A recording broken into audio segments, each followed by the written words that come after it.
नमस्कार दोस्तों, like study digital platform पे आप सभी दोस्तों का स्वागत है। दोस्तों, हम चर्चा कर रहे हैं जो मारवाड़ का जो राठौड़ वंश है उसके बारे में हम पढ़ रहे थे।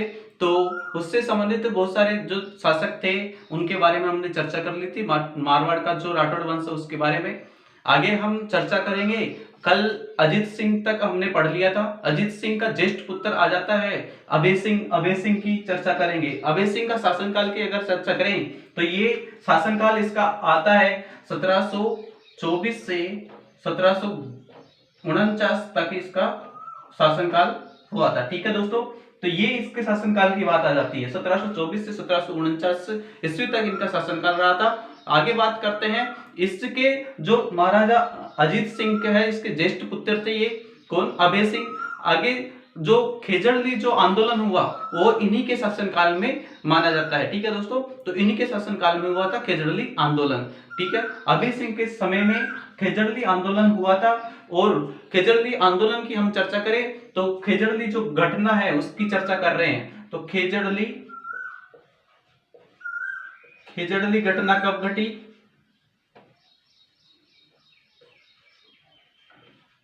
तो ये घटती है 1730 ईस्वी को। ये घटना घटित हुई 1730 ईस्वी में। ये घटना घटित होती है खेजड़ली घटना। ठीक है दोस्तों, इसमें क्या है कि इसमें जो मारवाड़ जो रियासत है, मारवाड़ जो है उसमें जो एक गिरधर दास भंडारी नाम का एक व्यक्ति था जो अभय सिंह के कहने पे वहां लकड़ियां काट रहा था जंगल में। और लकड़ियां काटते हुए इसको रामो विश्नोई की पत्नी का नाम आ जाता है अमृता देवी। और रामो विश्नोई की पत्नी का नाम अमृता देवी, उसके द्वारा है जो उसके नेतृत्व में है जो ये आंदोलन किया जाता है। और 363 महिलाओं और पुरुषों ने सबने इसमें बलिदान दिया। ठीक है दोस्तों, तो बात किसकी आती है इस घटना में? जो कौन सी घटना? खेजड़ली जो घटना है इसमें रामो विश्नोई की पत्नी रामो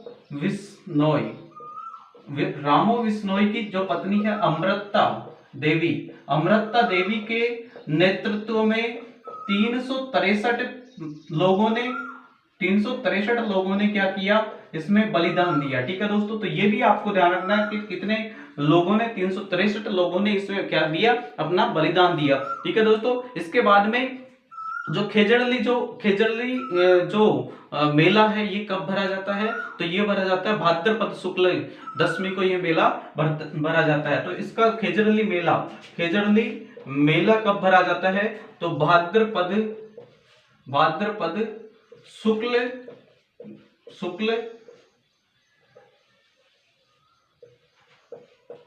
दशमी को ये मेला भरा जाता है। ठीक है दोस्तों, किसका मेला भरा जाता है? खेजड़ली मेला। भाद्रपद शुक्ल दशमी को ये मेला भरा जाता है। कहां भरा जाता है? तो ये भरता है जोधपुर में। ये कहां भरता है दोस्तों? ये जोधपुर में ये मेला भरता है। तो किसका? खेजड़ली मेला। ठीक है दोस्तों, आगे चर्चा करते हैं। जो खेजड़ली जो मेला है इसकी बात तो हमने कर ली कि भाद्रपद शुक्ल दशमी को इसका मेला भरता है। जोधपुर रियासत में इसका मेला भरता है खेजड़ली मेला। आगे चर्चा करते हैं खेजड़ली जो पूजा की जाती है ये आश्विन शुक्ल दशमी को इसकी पूजा की जाती है, जिसे विजयदशमी भी कहा जाता है। आश्विन शुक्ल दशमी को कब? आश्विन शुक्ल दशमी को। और ये इसको विजयदशमी भी कहते हैं। विजयदशमी को ये है जो खेजड़ली पूजा की जाती है। क्या की जाती है? खेजड़ली पूजा की जाती है इस दिन। ठीक है दोस्तों, तो ये भी आपको ध्यान रखना है। अभय सिंह के जो शासनकाल में ये घटना घटित हुई थी। कौन सी? ये खेजड़ली घटना। और खेजड़ली अगर दिवस की बात करें तो 12 सितंबर को खेजड़ली दिवस मनाया जाता है। खेजड़ली दिवस की अगर बात की जाए तो 12 सितंबर को ये दिवस मनाया जाता है। तो हम चर्चा किसकी कर रहे थे? अभय सिंह की। अभय सिंह का शासनकाल की अगर बात की जाए तो 1724 से 1749 ईस्वी तक इनका शासनकाल आ जाता है। एक और बात आती है कि इसके शासनकाल की अगर बात करें तो एक घटना घटित होती है जिसमें जो गिरधर दास भंडारी के द्वारा लकड़ियां काटी जाती है, जिसमें रामो जो विश्नोई है उसकी पत्नी अमृता देवी के नेतृत्व में 363 महिलाओं और पुरुषों ने इसमें इसका नेतृत्व किया और इसमें बलिदान दिया। ठीक है दोस्तों, तो आगे चर्चा करते हैं। जब इसका खिजड़ली मेले की अगर बात करें तो भाद्रपद शुक्ल दशमी को इसका मेला बढ़ता है और कहां पे लगता है, तो ये मेला लगता है जोधपुर में। आगे चर्चा करें कि जो खिजड़ली जो पूजा होती है वो आश्विन शुक्ल दशमी को यानी विजयादशमी को ये जो खिजड़ली पूजा की जाती है। और खिजड़ली जो दिवस की अगर बात करें तो खिजड़ली दिवस 12 सितंबर को मनाया जाता है। ठीक है दोस्तों, आगे अगर चर्चा करें तो विश्नोई समाज पर्यावरण रक्षार्थ जो बलिदान देते हैं उसके लिए उसको क्या कहा जाता है, तो उसको जो कहा जाता है खंडाना शाखा। क्या कहा जाता है? खंडाना शाखा। क्या बात आ जाती है? खंडाना या खंडाना शाखा, तो उसको कहा जाता है जो बलिदान दिया जाता है किसके क्षेत्र में, पर्यावरण के क्षेत्र में जो बलिदान दिया जाता है, तो पर्यावरण रक्षा के क्षेत्र में जो बलिदान दिया जाता है उसमें उसको क्या कहा जाता है? खंडाना शाखा कहा जाता है। ठीक है दोस्तों, तो ये भी आपको ध्यान रखना है। पर्यावरण रक्षार्थ के लिए बलिदान सर्वप्रथम किसने दिया? तो कर्म, और एक का नाम आ जाता है, एक का नाम तो कर्म आ जाता है, एक का नाम आ जाता है गोरा। इन दोनों है जो दो विश्नोई महिलाएं थी इनके द्वारा ये सर्वप्रथम बलिदान दिया गया। तो दोनों का नाम आपको ध्यान रखना है। सर्वप्रथम बलिदान की बात आ जाती है तो एक तो कर्म का नाम आ जाता है और एक आ जाता है गोरा का। तो ये दोनों महिलाएं बलिदान दी थी, कर्म और एक का नाम गोरा। इन दोनों महिलाओं के द्वारा इस खेजड़ली है जो रक्षार्थ के लिए, पर्यावरण के रक्षार्थ के लिए इन दोनों ने बलिदान दिया था सर्वप्रथम। तो ये आपको ध्यान रखना है। ठीक है दोस्तों, आगे चर्चा करते हैं। अब आपको हम पढ़ रहे थे अभय सिंह। अभय सिंह के बाद में गद्दी पे कौन बैठता है, और भी शासक आते हैं, पर जो महत्वपूर्ण है एग्जाम की दृष्टि से जितने भी महत्वपूर्ण शासक है उनके बारे में हम चर्चा कर रहे हैं दोस्तों। अगला जो शासक आता है वो आ जाता है हमारा मानसिंह, और मानसिंह गद्दी पे बैठता है 1803 से 1843 ईस्वी तक ये गद्दी पे बैठता है, तो उसकी चर्चा करते हैं। तो आपको ये इतना ध्यान रखना है अभय सिंह से संबंधित। पहली बात तो विजय सिंह के ये ज्येष्ठ पुत्र थे अभय सिंह। 1724 से 1749 ईस्वी तक इनका शासनकाल रहता है। और शासनकाल के बाद में एक घटना घटित होती है इनके शासनकाल में। कौन सी घटना घटित होती है? तो खिजड़ली घटना घटित 1730 ईस्वी में घटना घटित हुई। अब रामो विश्नोई की पत्नी अमृता देवी के नेतृत्व में 363 लोगों ने इसमें बलिदान दिया। मेला बढ़ता है भाद्रपद शुक्ल दशमी को मेला बढ़ता है जोधपुर में, ये आपको ध्यान रखना है, इससे क्वेश्चन पूछा जाता है। एक और बात आती है खिजड़ली जो पूजा है वो आश्विन शुक्ल दशमी को विजयादशमी को खिजड़ली पूजा की जाती है। खिजड़ली दिवस के बारे में बात करें तो 12 सितंबर को खिजड़ली दिवस मनाया जाता है। एक और चर्चा करते हैं, जो पर्यावरण के रक्षार्थ के लिए जो बलिदान दिया जाता है उसको क्या कहा जाता है? खंडाना शाखा कहा जाता है। इस क्षेत्र में, पर्यावरण क्षेत्र में सर्वप्रथम दो महिलाओं ने बलिदान दिया, और दो महिलाओं का नाम आ जाता है, एक का नाम आ जाता है कर्म और एक का नाम आ जाता है गोरा। तो इन दोनों महिलाओं के द्वारा सर्वप्रथम इस क्षेत्र में क्या किया गया? बलिदान दिया गया। तो हम आगे बढ़ते हैं दोस्तों मानसिंह पे। मानसिंह का है जो शासनकाल आ जाता है, गद्दी पे कौन बैठ जाते हैं? मानसिंह जोधपुर की गद्दी पे। उससे पहले और भी शासक आए, पर महत्वपूर्ण मानसिंह आता है।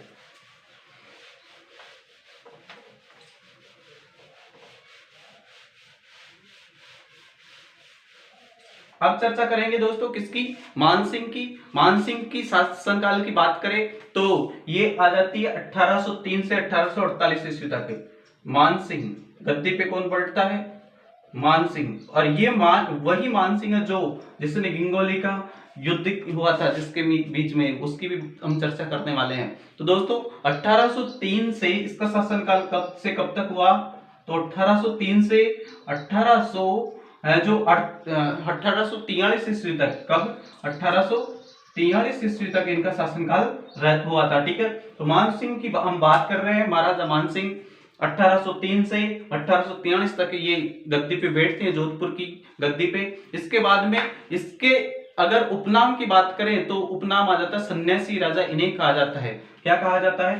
तो सन्यासी राजा। सन्यासी राजा के नाम से इन्हें जाना जाता है। किसको? मानसिंह को। ठीक है दोस्तों, आगे चर्चा करते हैं। जो कृष्णा कुमारी विवाद हुआ, जो मेवाड़ की कृष्णा कुमारी थी भीम सिंह की पुत्री, और उसको लेके है जो विवाद हुआ, किसके मध्य, जोधपुर रियासत का मान सिंह था और जयपुर रियासत का जगत सिंह सेकंड था, उनके मध्य, दोनों के मध्य एक युद्ध लड़ा जाता है 1807 ईस्वी में, और उस युद्ध का नाम आ जाता है गिंगोली का युद्ध। ठीक है दोस्तों, जिसमें जगत सिंह सेकंड की विजय होती है और मान सिंह क्या हो जाता है, पराजित हो जाता है। तो गिंगोली के युद्ध की बात करें तो गिंगोली का युद्ध पहली बात तो कब हुआ, तो ये आपको ध्यान रखनी है, कब हुआ था, 1807 ईस्वी में ये युद्ध लड़ा जाता है। किस किस के मध्य लड़ा जाता है, हमने पहले भी चर्चा कर ली इसके बारे में, पर फिर भी बता देते हैं, क्वेश्चन आया है तो आपको ये ध्यान रखना है, गिंगोली का युद्ध 1807 ईस्वी में एक तो मान सिंह के मध्य, और मान सिंह किधर से था, जोधपुर से था, और किसको लेके, कृष्णा कुमारी, और कृष्णा कुमारी कहाँ की थी, ये राजकुमारी थी मेवाड़ क्षेत्र की, मेवाड़ जो रियासत है वहां के भीम सिंह की पुत्री थी कृष्णा कुमारी। तो इसको लेकर है जो मान सिंह और जगत सिंह, जो जयपुर का राजा था, जगत सिंह सेकंड और इनके मध्य, दोनों के मध्य किंगोली का युद्ध लड़ा जाता है 1807 में, जिसमें जगत सिंह विजय हो जाता है, मान सिंह क्या हो जाता है, पराजय हो जाता है। तो ये आपको ध्यान रखना है, ठीक है। आगे चर्चा करते हैं, इसमें मान सिंह पराजित हो जाता है। मान सिंह, जो महाराजा मान सिंह ने 6 जनवरी 1818 को अंग्रेजों के साथ संधि की थी। ये भी आपको ध्यान रखना है कि मारवाड़ जो रियासत है उसमें 6 जनवरी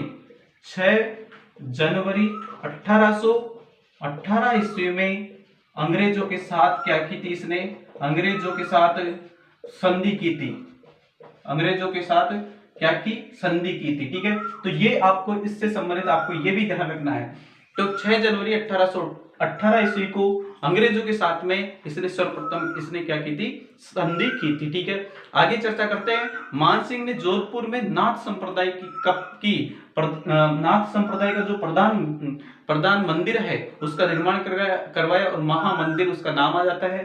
तो कौन से संप्रदाय से संबंधित है, नाथ संप्रदाय से, नाथ संप्रदाय, और नाथ संप्रदाय की यहाँ शाखा का एक मंदिर का नाम आ जाता है, उस मंदिर का नाम आ जाता है, क्या आ जाता है, महामंदिर।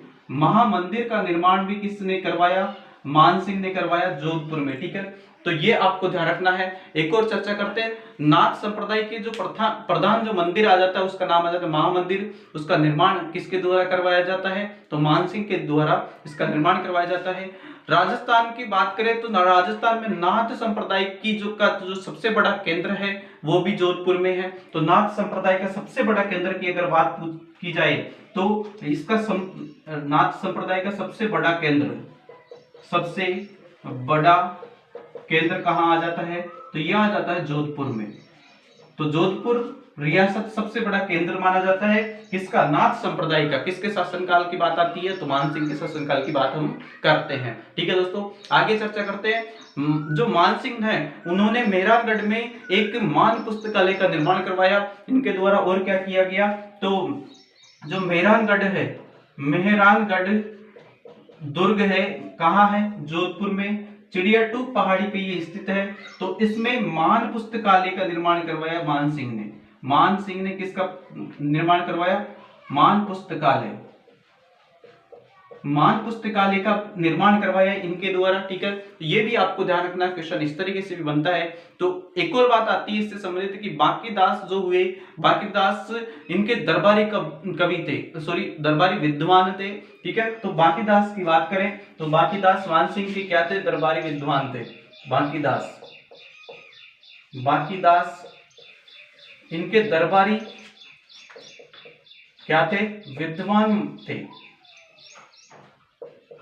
विद्वान का नाम आ जाता है बांकीदास का, इनके दरबारी, मान सिंह के दरबारी विद्वान माने जाते हैं। ठीक है, 1857 की जब क्रांति हुई थी उसके समय जोधपुर के शासक थे तख्त सिंह। 1857 की जो क्रांति हुई थी उस समय की बात करें तो उस समय तख्त सिंह कौन थे, तख्त सिंह यहाँ इस जोधपुर रियासत के शासक थे।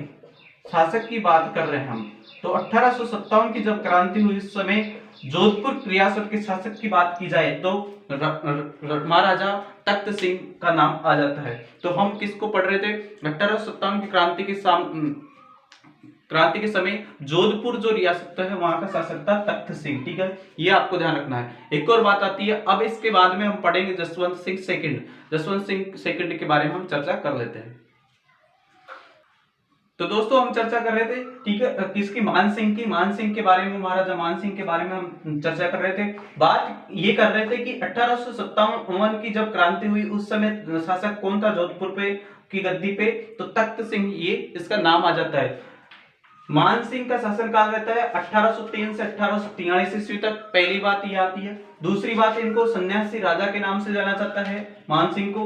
गंगोली का युद्ध 1807 ईस्वी को लड़ा जाता है। मेवाड़ की राजकुमारी कृष्णा कुमारी को लेके जो ये युद्ध होता है, गंगोली का युद्ध, किस किस के मध्य, मान सिंह और जगत सिंह सेकंड जो जयपुर का राजा था और एक जोधपुर की रियासत का राजा मान सिंह का नाम आ जाता है। तो इन दोनों के मध्य युद्ध लड़ा जाता है जिसमें मान सिंह की क्या हो जाती है, पराजय हो जाती है। अगली चर्चा करते हैं। 6 जनवरी 1818 ईस्वी को अंग्रेजों से संधि किसने, मान सिंह ने। दूसरी बात, नाथ संप्रदाय का जो प्रधान जो मंदिर है उसका निर्माण भी इनके द्वारा किया गया, जिसका नाम आ जाता है महामंदिर। इसका निर्माण मान सिंह के द्वारा किया गया। सबसे बड़ा है जो है नाथ संप्रदाय का सबसे बड़ा केंद्र माना जाता है नाथ संप्रदाय का, कहाँ, जोधपुर में। ठीक है, एक और बात करते हैं तो मेहरानगढ़ जो चिड़ियाटूप पहाड़ी पे स्थित है जोधपुर में, उसमें जो मान पुस्तकालय का निर्माण करवाया मान सिंह के द्वारा। चर्चा कर रहे हैं कि इसके दरबारी विद्वान की बात करें तो बाकीदास इनके दरबारी विद्वान थे, और 1857 की जब क्रांति हुई तब तख्त सिंह यहाँ के जोधपुर के शासक थे। अब चर्चा करते हैं जसवंत सिंह सेकंड की। ठीक है दोस्तों, तो आपको इतना ध्यान रखना है।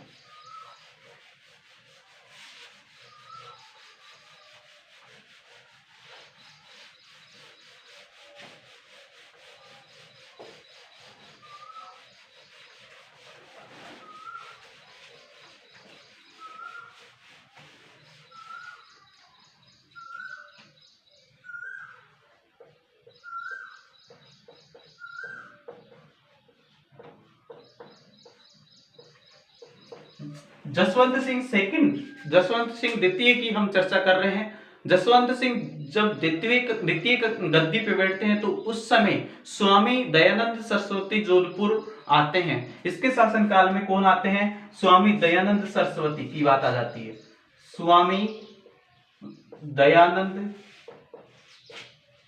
सरस्वती इसके शासनकाल में कहां आते हैं, जोधपुर आते हैं। ठीक है, ये आपको ध्यान रखना है। जोधपुर जो आते हैं कौन, स्वामी दयानंद सरस्वती। जसवंत सिंह सेकंड की बात आती है उस समय। स्वामी दयानंद सरस्वती के बारे में हम चर्चा कर लेते हैं। तो ये कौन थे, इनका जन्म कहाँ हुआ, कब हुआ, इसके बारे में हम चर्चा कर लेते हैं थोड़ी। तो इनके जन्म की अगर बात करें तो 1824 ईस्वी में इनका जन्म होता है। कहाँ होता है, गुजरात में इनका जन्म होता है 1824 ईस्वी में। ठीक है, जन्म की अगर बात करें तो जन्म 1824 ईस्वी को कहां होता है, गुजरात में इनका जन्म होता है दयानंद सरस्वती का। अगली बात करें इनके मूल नाम की आ जाती तो इनका मूल नाम आ जाता है मूल शंकर, इनको कहा जाता था बचपन में।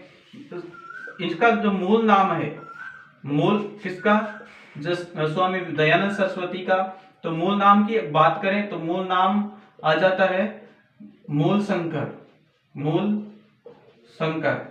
शंकर इनका मूल नाम आ जाता है, ये भी आपको ध्यान रखना है। एक और बात आती है इनके गुरु की, तो गुरु का नाम आ जाता है, इनके 2 गुरु थे और 2 गुरु में एक तो परमानंद का नाम आ जाता है, एक बिरजानंद का नाम आ जाता है। ठीक है, एक तो परमानंद और एक का नाम आ जाता है बिरजानंद।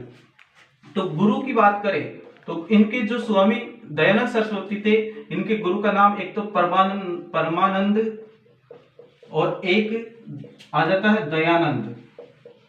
तो ये 2 का आपको ध्यान रखना है, ये 2 इनके गुरु थे, इनका भी आपको ध्यान रखना है। एक और चर्चा करें कि इनके द्वारा आर्य समाज की स्थापना की गई। किसकी, आर्य समाज की इनके द्वारा स्थापना की जाती है। आर्य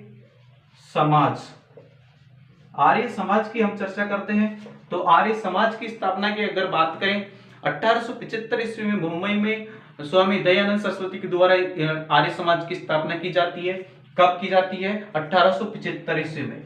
1875 ईस्वी में दयानंद सरस्वती के द्वारा मुंबई में आर्य समाज की स्थापना की जाती है। ठीक है, स्थापना की जाती है, ये आपको ध्यान रखना है। एक और बात करें तो राजस्थान में अगर आर्य समाज की स्थापना की बात करें तो 1881 ईस्वी में अजमेर में आर्य समाज की स्थापना की जाती है। ठीक है, राजस्थान की अगर बात करें, राजस्थान में कब इसकी स्थापना हुई तो 1881 ईस्वी में, 1881 ईस्वी में अजमेर में आर्य समाज की स्थापना की गई। ठीक है, ये आपको ध्यान रखना है। एक और चर्चा कर लेते हैं इसमें, जो वेदों की ओर लौटो, ये नारा सबसे पहले दयानंद सरस्वती ने दिया। वेदों की ओर लौटो, क्या नारा दिया? नारा आ जाता है वेदों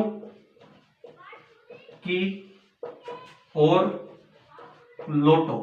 तो ये नारा किसने दिया? ये नारा दिया था स्वामी दयानंद सरस्वती। एक और नाम आ जाता है कि स्वराज शब्द का प्रयोग सर्वप्रथम किसने किया? तो स्वराज शब्द का प्रयोग सर्वप्रथम किया था स्वामी दयानंद सरस्वती ने। स्वराज शब्द का सर्वप्रथम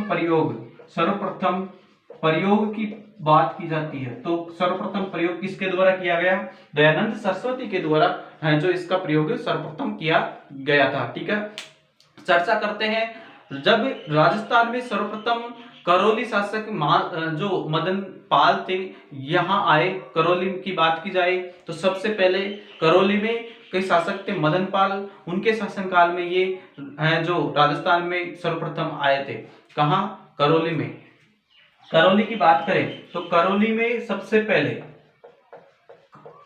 करौली का शासक मदन पाल, और मदन पाल के शासनकाल में ये करौली जाते हैं। कौन? दयानंद सरस्वती जी। ठीक है, ये भी आपको ध्यान रखना है। तो करौली की बात आ जाती है, राजस्थान में सर्वप्रथम करौली शासक के मदन पाल के यहाँ आए थे सबसे पहले।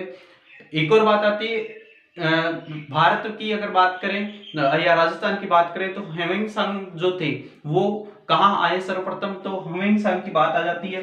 ह्वेनसांग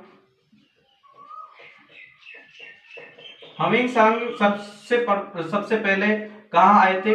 भीनमाल। और भीनमाल कहाँ है? भीनमाल जालोर में है। जालोर में सर्वप्रथम भीनमाल जालोर में कौन आए? ह्वेनसांग सबसे पहले जालोर में आए, और जालोर में भी कौन सी जगह? भीनमाल में आए थे। ठीक है, ये भी आपको ध्यान रखना। विवेकानंद जी की बात करें तो स्वामी विवेकानंद जी कहाँ आए थे? खेतड़ी झुंझुनू में सर्वप्रथम आए थे। खेतड़ी झुंझुनू में है जो सर्वप्रथम खेतड़ी झुंझुनू में स्वामी विवेकानंद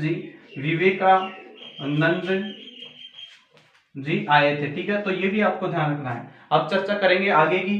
तो इससे पहले जसवंत सिंह सेकंड के बारे में हम चर्चा कर रहे थे। इसके शासन काल में स्वामी दयानंद सरस्वती जोधपुर आए, राजस्थान आए। एक और चर्चा करते हैं, स्वामी दयानंद सरस्वती की थोड़ी चर्चा कर रहे हैं हम। तो इसमें आ जाता है जन्म की बात पूछ ली जाए तो 1824 ईस्वी में गुजरात में इनका जन्म होता है। मूल नाम का आ जाता है तो मूल शंकर इनका वास्तविक नाम था या मूल नाम था। गुरु परमानंद और दयानंद इनके गुरु थे, और आर्य समाज की इनके द्वारा स्वामी दयानंद सरस्वती के द्वारा आर्य समाज की स्थापना की गई। कब की गई? 1875 ईस्वी में। कहाँ की गई? बंबई में इसकी स्थापना की जाती है। अजमेर की बात की राजस्थान की बात की जाए, राजस्थान में सबसे पहले जो अजमेर में इसकी आर्य समाज की स्थापना की गई 1881 ईस्वी की बात यहाँ करते हैं। अगर नारे की बात करें, वेदों की ओर लौटो, ये नारा किसने दिया? तो स्वामी दयानंद सरस्वती के द्वारा वेदों की ओर लौटो ये नारा दिया गया था। ठीक है, स्वराज शब्द की बात करें तो सर्वप्रथम स्वराज शब्द का प्रयोग किसने किया था? तो स्वामी दयानंद सरस्वती के द्वारा किया गया था। ये क्वेश्चन इतने इंपॉर्टेंट हैं कि आपको ये कोई भी एग्जाम में आपको देखने को मिल जाएंगे, और पहले भी आए हुए एक रिपीटेड क्वेश्चन है, ये आपको ध्यान रखना है। अगली बात करें, राजस्थान में करौली की बात करें, करौली में ये गए थे स्वामी दयानंद सरस्वती, वहां के शासक थे मदन पाल, तो उस समय करौली गए थे। और ह्वेनसांग की बात करें, ह्वेनसांग राजस्थान कब आए तो कब कहाँ आए? तो भीनमाल जालोर में ये आते हैं ह्वेनसांग। और विवेकानंद जी की बात करें तो विवेकानंद जी सर्वप्रथम खेतड़ी झुंझुनू में ये आए थे राजस्थान में। ठीक है दोस्तों, तो ये भी आपको ध्यान रखना। आगे चर्चा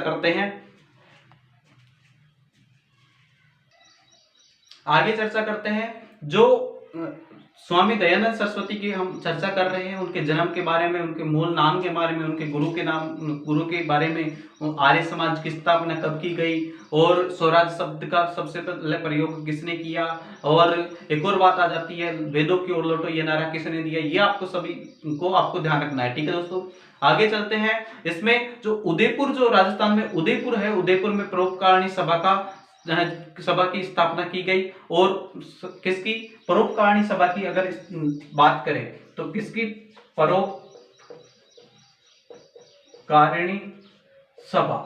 परोपकारिणी सभा की अगर बात करें तो इसकी स्थापना की जाती है उदयपुर में। और उदयपुर में इसकी स्थापना करने के बाद में इसका अध्यक्ष जो बनाया जाता है, और अध्यक्ष किसको बनाया गया, सज्जन सिंह को इसका अध्यक्ष बनाया जाता है परोपकारिणी सभा का। ये आपको ध्यान रखना है। एक और चर्चा करते हैं कि सत्यार्थ जो प्रकाश ग्रंथ है उसका उदयपुर में कुछ भाग लिखा गया। तो सत्यार्थ प्रकाश की बात करें, सत्यार्थ प्रकाश ग्रंथ जो है उसका कुछ भाग कहां लिखा गया, उदयपुर में इसका कुछ भाग लिखा गया। एक और बात आती है, जो ये ग्रंथ है इसकी भाषा की अगर बात कर लेते हैं तो भाषा कौन सी आ जाती है, भाषा आ जाती है हिंदी में इसका जो इसको लिखा गया है। एक और बात कर लेते हैं आगे। सरस्वती जी जब जोधपुर आए और जोधपुर के शासक थे जसवंत सिंह सेकंड के यहाँ जब आते हैं तो इनके यहाँ आने के बाद में जो नन्ही जान एक वेश्या थी दरबार में, उसके द्वारा जहर दे दिया जाता है। तो किसके दरबार में आते हैं, जसवंत सिंह सेकंड के दरबार में यहाँ जोधपुर आते हैं। और आने के बाद में इसके शासनकाल में यहाँ जोधपुर आते हैं। जोधपुर आने के बाद में जो क्या एक वेश्या का नाम आ जाता है, और उस वेश्या की अगर चर्चा करें तो वो दरबार में नन्ही जान उसका नाम था, वेश्या का क्या नाम था, नन्ही जान। वेश्या नामक वेश्या के द्वारा क्या दे दिया गया, जहर दे दिया गया। किसको, स्वामी दयानंद सरस्वती जी को। इनकी मृत्यु अजमेर में होती है। किनकी, स्वामी दयानंद जो सरस्वती है इनकी मृत्यु कहाँ होती है, अजमेर में होती है। ठीक है, ये आपको ध्यान रखना है। तो मृत्यु कहाँ हुई थी, क्वेश्चन इस तरीके से बनता है। तो अजमेर में इनकी मृत्यु होती है। किसके द्वारा जहर दिया गया, नन्ही जान के द्वारा, जो वेश्या थी उसके द्वारा ये जहर दिया गया था। तो स्वामी दयानंद सरस्वती जी जोधपुर आए कब, किसके शासनकाल में, जसवंत सिंह सेकंड के शासनकाल में यहाँ आते हैं। और परोपकारिणी सभा की अगर बात करें तो उदयपुर में परोपकारिणी सभा की स्थापना की गई। इसके अध्यक्ष बनाए जाते हैं किसको, सज्जन सिंह को इसके अध्यक्ष बनाए जाते हैं। और एक सत्यार्थ जो प्रकाश ग्रंथ है उसका कुछ भाग उदयपुर में लिखा जाता है, हिंदी भाषा में ग्रंथ लिखा गया। बात करते हैं, जसवंत सिंह सेकंड के समय जोधपुर आए, और जोधपुर आने के बाद में इनके दरबार में एक नन्ही जान, एक वेश्या नाम की एक वेश्या थी, नन्ही जान नाम की एक वेश्या थी, तो उसके द्वारा जहर दे दिया गया और इनकी मृत्यु है जो अजमेर में हो जाती है। ठीक है दोस्तों, आगे चर्चा करते हैं, आगे बढ़ते हैं। तो आपको इससे संबंधित आपको इतनी जानकारी याद रखनी है। कोई से भी एग्जाम में इससे संबंधित क्वेश्चन है जो इसमें से छपने वाला है। दोस्तों हम वही क्वेश्चन और वही शासक लेके आ रहे हैं जो एग्जाम की दृष्टि से महत्वपूर्ण है। बाकी अदरवाइज हम जो छोटे जो राजा हैं उनके बारे में हम चर्चा नहीं कर रहे, उनको छोड़ रहे हैं, तो उनके बारे में इतना नहीं पूछा जाता। आगे बात करते हैं, अगर कुछ और राजस्थान से संबंधित कुछ और जानकारी ले लेते हैं तो नोट में लिखते हैं राजस्थान का ताजमहल किसे कहा जाता है, तो ये कहा जाता है जसवंत थड़ा। और जसवंत थड़ा कहाँ है, जोधपुर में स्थित है जसवंत थड़ा। इसको राजस्थान का ताजमहल कहा जाता है। अगली चर्चा करें तो हाडोती के ताजमहल की बात करें तो हाडोती का ताजमहल, हाडोती का ताजमहल, हाडोती का ताजमहल अबली मिणी का महल, अबली मिणी का महल कहाँ है? तो ये है कोटा में महल। इसको क्या कहा जाता है? हाडोती का ताजमहल कहा जाता है। ये भी आपको ध्यान रखना है, ठीक है। अबली मिणी का महल, हाडोती का ताजमहल। काठल का ताजमहल की बात करें तो काठल का जो ताजमहल है, काठल का ताजमहल, काठल का ताजमहल की बात करें तो काका जी की नसिया, क्या सॉरी, काका जी की दरगाह, काका जी की दरगाह है जो काठल का ताजमहल कहलाता है। और ये कहाँ स्थित है? तो ये है प्रतापगढ़ में। काका जी की नसिया या सॉरी काका जी की दरगाह, ये या काका जी की नसिया भी बोल सकते हैं इसको। तो ये प्रतापगढ़ में ये स्थित है। इसको क्या कहते हैं? काठल का ताजमहल कहा जाता है। अगर बात करें दक्षिण का ताजमहल तो दक्षिण के ताजमहल किसे कहते हैं? दक्षिण का ताजमहल, दक्षिण का ताजमहल किसे कहा जाता है? तो ये बीबी का जो मकबरा है औरंगाबाद में स्थित है, महाराष्ट्र औरंगाबाद में। किसकी? बीबी का मकबरा, बीबी का मकबरा। और ये कहाँ है? औरंगाबाद, औरंगाबाद। और औरंगाबाद कहाँ है? महाराष्ट्र, महाराष्ट्र में ये स्थित है बीबी का मकबरा, जो दक्षिण का ताजमहल कहलाता है। ताजमहल का पूर्वगामी, एक और बात आती है, ताजमहल का पूर्वगामी किसे कहा जाता है? तो ताजमहल का पूर्वगामी, और ताजमहल का जो पूर्वगामी किसे कहा जाता है? ये कहा जाता है हुमायूं का मकबरा। किसको कहा जाता है? हुमायूं का मकबरा। हुमायूं का मकबरा कहाँ है? तो ये दिल्ली में स्थित है। तो ये आपको ध्यान रखना है। चर्चा किसकी कर रहे हैं? कुछ अलग इससे संबंधित कुछ क्वेश्चन आपके सामने और लेके आ रहे हैं। तो नोट में क्या लिखा हमने कि राजस्थान का जो ताजमहल है जसवंत थड़ा को कहा जाता है, जोधपुर में स्थित है। हाडोती के ताजमहल की बात करें तो अबली मिणी का महल हाडोती का ताजमहल कहलाता है, ये कोटा में स्थित है। बात करें काठल का ताजमहल, काठल का ताजमहल काका जी की दरगाह जो प्रतापगढ़ में स्थित है। दक्षिण का ताजमहल किसे कहा जाता है? तो बीबी का मकबरा औरंगाबाद महाराष्ट्र में स्थित है। बात करें ताजमहल का पूर्वगामी किसे कहा जाता है? तो हुमायूं का मकबरा जो दिल्ली में स्थित है, इसको है जो ताजमहल का पूर्वगामी कहा जाता है। दोस्तों अगर ये वीडियो पसंद आया तो ज्यादा से ज्यादा लाइक कीजिएगा, शेयर कीजिएगा और सब्सक्राइब कीजिएगा। धन्यवाद।